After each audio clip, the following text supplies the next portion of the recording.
Buongiorno a tutti, vi ho lasciato i video precedenti, questo video, tanto per vedere i genitori disperati di questo piccolo pappagallino. Perché disperati? Perché l'unico rimasto, secondo me hanno capito, avevano 5 e in pochi giorni sono rimasti solo con uno. Non riesco a capire il perché.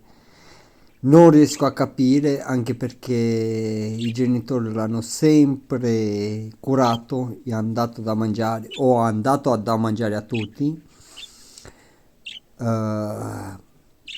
Diciamo che erano deboli perché è l'unica cosa che mi passa per la testa.